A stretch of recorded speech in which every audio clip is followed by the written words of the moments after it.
अस्सलाम वालेकुम रहमतुल्लाहि वबरकातुह। दोस्त अहबाब, आज मुसलसल दूसरे दिन भी मुझे कुछ बातें लेकर के आपके सामने आना पड़ा। जब कुछ लोगों के सवालात यकसा मेरे सामने आने लगते हैं तो मेरी कोशिश रहती है कि वीडियो की शक्ल में आप लोगों को उसकी वजाहत कर दी जाए, जिससे आपको एक अंदाजा हो जाए कि आपको इस ताल्लुक से क्या सोचना है, क्या राय बनाना है, क्या इकदाम करना है, वगैरह वगैरह। ये सवालात नए जो हैं और जिस मौजू को लेकर के मैं आज आया हूं वो है दो ब्लैक मेलरों के सिलसिले में जिन्होंने सुप्रीम कोर्ट ऑफ इंडिया में मिसलिनियस एप्लीकेशन दाखिल किया है या एमए दाखिल किया है। किस तरह की एप्लीकेशन दाखिल किया है हमें नहीं मालूम। उनका नाम राशिद और अब्दुल्ला है, अकील और मुनीब, जो कि बेंगलोर के शिमोगा से रहने वाले हैं, कर्नाटका के। हीरा ग्रुप ऑफ कंपनीज में एज ए समझिए कि असिस्टेंट वो काम करते थे। वेब डिजाइनिंग का थोड़ा सा उनके अंदर हुनर था, वेब डेवलपिंग का, तो उसके ताल्लुक से उन्होंने दाखिला बनाया था अपना हीरा ग्रुप ऑफ कंपनीज में।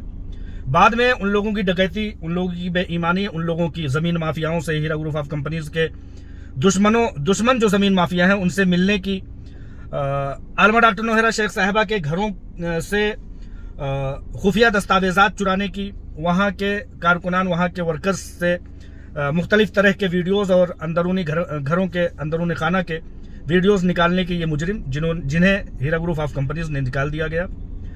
ये काती और मुजरिम शक्ल और शबीह के दोनों शख्स, जिनको कि मैंने बताया अब्दुल्ला और अकील के नाम से हीरा ग्रुप ऑफ कंपनीज में दाखिला लिए हुए थे, और उनका असल नाम था अकील और मुनीब, शिमोगा कर्नाटका के रहने वाले हैं। उन्होंने एप्लीकेशन दाखिल किया है। एक गुंडा, एक मवाली, एक छिछोरे, वो कहते हैं कि हीरा ग्रुप ऑफ कंपनीज के सरमायाकारों के वो सरमायाकार जिनका अकीदा ये है कि हमने नफा हुआ तो नफा, नुकसान हुआ तो नुकसान, उनके ताल्लुक से ये कहते हैं कि आवाज उठाएंगे। मतलब भेड़िया रेवड़ जो है उसकी तहफ्फुज का, उनकी आवाज उठाने का, उनके साथ खड़े होने का, उनके हक में समझिए कि काम करने का एक भेड़िया दावा कर रहा है। एक क्रिमिनल मुजरिम शबीह के लोग सुप्रीम कोर्ट ऑफ इंडिया में जाकर के ये एप्लीकेशन देते हैं कि हम जो हीरा ग्रुप ऑफ कंपनीज के प्लेटफार्म पर सब्र किए हुए लोग हैं, जिन्होंने कोई क्लेम नहीं किया है, जिन्होंने किसी तरह का कोई इकदाम नहीं किया, जिनका एक ही राय है कि नफा हुआ तो नफा, नुकसान हुआ तो नुकसान, हमने इसी दस्तखत, इसी मुआहदे और इसी इस्लामी तरीके तिजारत पर हमने शिरकत की थी। उनके ताल्लुक से कहते हैं कि हम सुप्रीम कोर्ट ऑफ इंडिया में ये मुजरिम, ये खताकार, ये समझिए कि बदकार लोग जो है, ये उन सब्र कुनिंदगान, उन सूद से पाक तिजारत में शिरकत करने वालों की आवाज उठाने की बात करते हैं। इन लोगों की एप्लीकेशन कतई नहीं सुनी जाएगी, क्योंकि ये खाती और मुजरिम, इनके ऊपर पहले ही से फ्रॉड और 420 के FIR, Heera group of companies के मॉल और मार्ट पे जो कि बेंगलोर में है उसमें 10-15 लोगों के जरिए से कब्जा करना और FIR के बाद जेल जाना, ये सब इन लोगों की एप्लीकेशन के मुस्तरद होने का सबसे बड़ी दलील है। ये इतने बड़े मुजरिम हैं कि जब हीरा ग्रुप ऑफ कंपनीज से इनको निकाला गया तो उस वक्त इनका जुर्म क्या था कि हीरा ग्रुप ऑफ कंपनीज के दराज में, उसके ऑफिस में, उन बैंकों का इन लोगों ने चेकबुक चोरी कर लिया और उस पर जाली दस्तखत कर लिया, जो कि सीज बैंक अकाउंट थे, और 18 चेक पर साइन करके दस्तखत, और इन्होंने कहा कि हमें वेबसाइट के बनाने के लिए 40-45 करोड़ रुपया इन्होंने दावा किया। जो लोग इस लाइन को, इस सेक्टर को जानते हैं उन लोगों को पता होगा कि बड़े से बड़ा सॉफ्टवेयर, गूगल, व्हाट्सएप, ट्विटर, इस तरह के भी सॉफ्टवेयर इससे कम पैसे में बन जाएंगे। और इन लोगों ने कौन सा ऐसा काम किया था? खैर, इन लोगों के खाती और मुजरिम और इन लोगों के शबीह के बदकारी होने का इससे बड़ी दलील और क्या होगी कि इन लोगों को पहले ही अदालतों से फटकार मिल चुकी है। उन्हीं अदालतों से फटकार, इनके क्रिमिनल शबीह और इनके मुजरिमाना किरदार की बदौलत इनके एप्लीकेशन मुस्तरद हो जाएंगे। आपको मैं ये बताना चाहता हूँ, बहुत सारे लोग ये पूछते हैं कि क्या करना, हम लोगों को क्या इकदाम करना है, हम लोगों को क्या राय बनानी है इसके ताल्लुक से। तो वही मैंने जैसा कि बता दिया कि एक भेड़िया और रेवड़ की तहफ्फुज का दावा करेगा और रेवड़ कहेगा ठीक है, आप हमारे तहफ़्फ़ुज़ के लिए आगे चलिए, बाद में वो उन्हीं लोगों को खा बैठता है।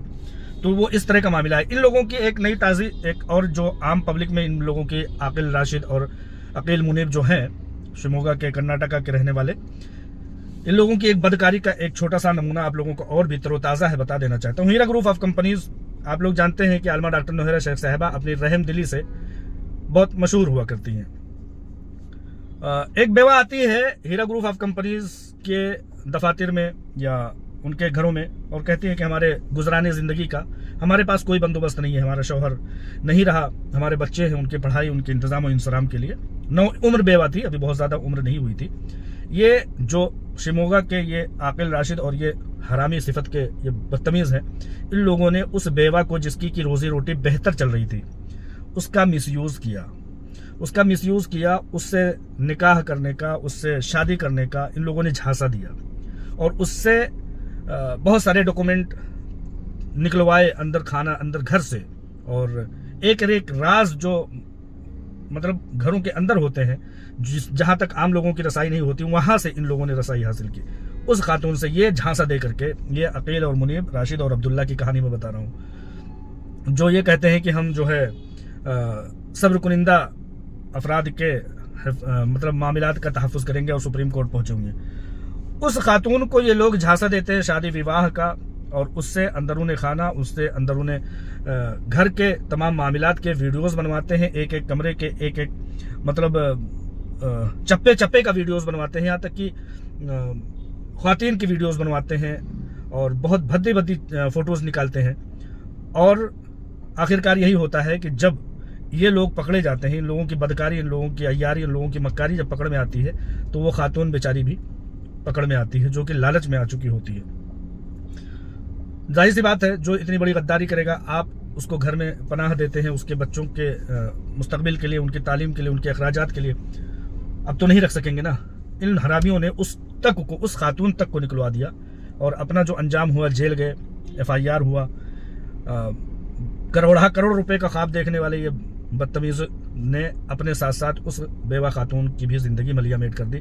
आज वो खातून इन लोगों को बद्दुआएं, लानतें, मलामतें देते हुए, और जब इन लोगों के राज इफ्शा हो गए तो इन लोगों के शादी विवाह जितने भी मामलात के झांसे थे, पल भर में, सेकंड भर में फुस हो गए। तो ये वो लोग हैं। और इसी ज़िम्न में मैं एक बात और कह देना चाहता हूँ कि इन लोगों की औकात नहीं है। पिछले दिनों मैंने इन लोगों के तमाम नंबरों को ब्लॉक करवा दिया था, और इनका साथ देने वाले तमाम यूट्यूबरों का भी नंबर मैंने ब्लॉक करवा दिया था। कई लोग मजबूर हो गए बेचारे, बहुत मिन्नतों समाजत, तो बाद में उसको मेरी ही कोशिशों से खोला गया। इन लोगों की पैरवी करने वाला हमारा चांद मामा है, जो कि इन मौजूदा ग्रुपों में उन लोगों की चीज़ों को समझिए कि सर्कुलेट करता है और उन लोगों की पैरवी करता है। उन लोगों की हैसियत नहीं है कि वो लोग खुद अपना है, पीठ पीछे से जैसे उस बेवा खातून से इन लोगों ने करवाया। हमारे चांद मामा को आगे बढ़ाया हुआ है। चांद मामा उसकी तशहीर व नशो इशात कर रहे हैं। चांद मामा के भी किरदार कोई बहुत अच्छे नहीं है। दूसरी शादी करके पहली बेवा के घर को लिखवा लिया, पहली वाइफ के घर को लिखवा लिया अपने नाम से। उस औरत के वो 2 बच्चियों को ले करके बेचारी दर दर भटकी, जगह जगह लोगों के घरों में बर्तन मांज करके, जो है लोगों के बर्तन और जूठे धुल करके, उस खातून ने, चांद मामा की पहली अहलिया ने, हालांकि तलाक नहीं दिया, चांद मामा ने तलाक भी नहीं दिया, उसका घर भी अपने नाम से लिखवा लिया। और वो बेचारी, वो खातून 2 बच्चों को ले करके लोगों के घरों में मेहनत मजदूरी करके एक बच्ची की शादी कर चुकी है। दूसरी बच्ची की तालीम और ताल्लुम का सिलसिला जारी है। आप ये समझिए कि इस चांद मामा की, जो कि हीरा ग्रुप ऑफ कंपनीज की मिसमारी का सबब बन रहा है, इसकी उन 2 बच्चियों की तालीम और तरबियत, तालीम और ताल्लुम का सेहरा भी आलमा डॉक्टर नौहरा शेख साहिबा पर आता है, और उन्होंने ही, उनके इदारे से ही उनकी तमाम तालीम और ताल्लुम का मामला मुकम्मल हुआ। कुल मिलाकर के देखा जाए तो हीरा ग्रुप ऑफ कंपनीज के सामने खड़े होने वाले जितने भी लोग हैं, सब क्रिमिनल है। कोई रेपिस्ट है, कोई चरसी है, कोई स्मैकिया है, कोई तंबाकूखोर है, कोई जो है इस तरह का अकील और मुनीब, राशिद और अब्दुल्ला जैसे ब्लैकमेलर वाहियात हैं, कोई चंदा मामा जैसे मासूम और समझिए कि मामा है। वो ऐसे ही लोग हैं। किसी का अपनी बीवियों से नहीं बनता, कोई अपने घर से निकाला गया है, कोई किसी का बैकग्राउंड क्रिमिनल है, कोई शराबी है, कोई कबाबी है, कोई रेपिस्ट के जुर्म में जेल से होकर के आया है। यही सब है जो हीरा ग्रुप ऑफ कंपनीज को तरनिवाला समझ करके और उसको जो है उसकी मिसमारी, उसकी कमजोरी का सबब बन रहे हैं। तो ये कहने का मतलब है कि ये जो एप्लीकेशन दाखिल किया गया है सुप्रीम कोर्ट ऑफ इंडिया में, किसी भी तरह से कोई भी चीज इस पर सुनवाई होने वाली नहीं है। एक चीज बुरी तरह से फटकार होगी, जो भी हीरा ग्रुप ऑफ कंपनीज के सब्र कुनिंदगान की तरफ नजर उठा करके देखता है, वो ये समझ ले कि उन लोगों ने, सब्र कुनिंदगान ने अल्लाह ताला पर भरोसा किया है, उन लोगों ने अपने अहद व पैमान पर भरोसा किया है, इस्तिखारा करके तमाम कामों को किया है, आलमा डॉक्टर नौहरा शेख साहिबा पर भरोसा किया है कि जिस दिन वो अपने हालात के साजगार होने पर आएंगी पल भर में, जैसे कि अभी चंद दिनों पहले। एक चीज मैं भूल गया, वो खातून जो बेवा थी वो भी सरमायाकार हीरा ग्रुप ऑफ कंपनीज की। ऐसी हालत में, ऐसी गद्दारी के हालत में अप्रैल के महीने में जब आलमा डॉक्टर नोहेरा शेख साहिबा से जाकर के उसने अपनी माफ़ी मांगी, जिसको राशिद और अब्दुल्ला ने शादी का झांसा दिया था, उस बेवा को, उसने जाकर के माफ़ी मांगी, तो आलमा डॉक्टर नोहेरा शेख साहिबा ने उसको माफ़ करते हुए चंद 1 लाख रुपए उसको यूं ही बंद मुट्ठी में दे दिया, बगैर किसी के रिकॉर्ड के, बगैर किसी सरमायाकारी के रिकॉर्ड में तखफीफ किए हुए। तो ये सारे मामलात है, एक तरफ इतने सारे क्रिमिनल, एक तरफ एजेंसियों के मामलात, एक तरफ से अदालतों का हीरा ग्रुप ऑफ कंपनीज को ना सुनना, और एक तरफ आलमा डॉक्टर नोहेरा शेख साहिबा की मजलूमियत। आप लोग सब कुछ देख रहे हैं, बहुत कुछ बताने की जरूरत नहीं है, बस बहुत सारे मवाद हैं इस दरमियान में मेरे पास। इंशाअल्लाह ताला जल्द अज जल्द आपसे फिर दोबारा मुलाकात होगी। अस्सलाम वालेकुम रहमतुल्लाहि व बरकातुहू।